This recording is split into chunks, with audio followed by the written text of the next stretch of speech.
ಓಂ ಶಾಂತಿ. ಮುರಳಿಯ ಮುಖ್ಯ ಜ್ಞಾನ ರತ್ನಗಳು. ಪವಿತ್ರ ಮನಸ್ಸು ಅಂದರೆ ಶಕ್ತಿಯ ಮೂಲ.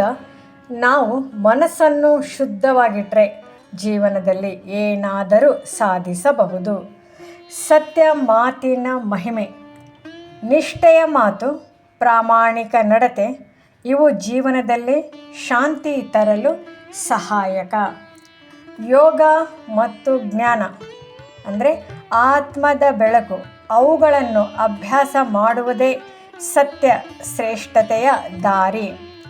ಸೇವೆಯೇ ಶ್ರೇಷ್ಠ ಸೇವೆ. ಪರರ ಸಹಾಯ ಮಾಡೋದು ಇತರರ ಮನಸ್ಸು ಬೆಳಗಿಸುತ್ತದೆ.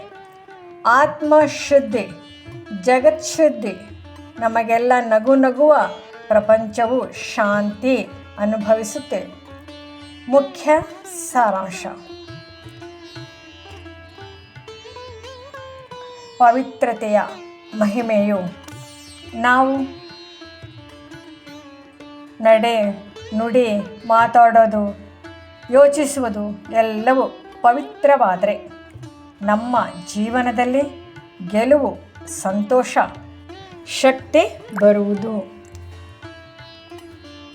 ನಿಷ್ಠೆ ಪ್ಲಸ್ ಶ್ರದ್ಧೆ, ಈ ಎರಡು ಗುಣಗಳಿಂದಲೇ ಸಹಜವಾಗಿ ಯೋಗ ಮಾರ್ಗದತ್ತ ನಾವು ಪಾದಗಳು ಸಾಗುತ್ತವೆ.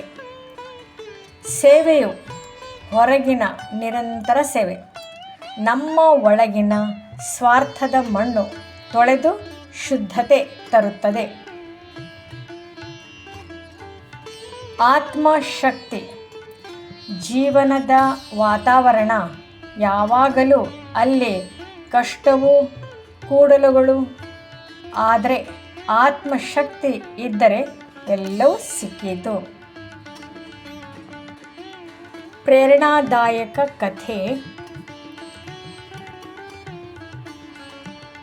ಆಕೆಯೊಳಗಿನ ತಾರೆ. ಒಂದು ಸ್ಮೃತಿಹೀನ ಕವಿ ಇದ್ದ. ಅವನು ದಿನ ಕತ್ತಲಲ್ಲಿ ಬಿರುಕು ಮುಚ್ಚಿದ ಎಡದ ಹಾರನ್ನು ಬೆಳಗೀತೆಂದು ಕನಸು ಕಾಣುತ್ತಿದ್ದ.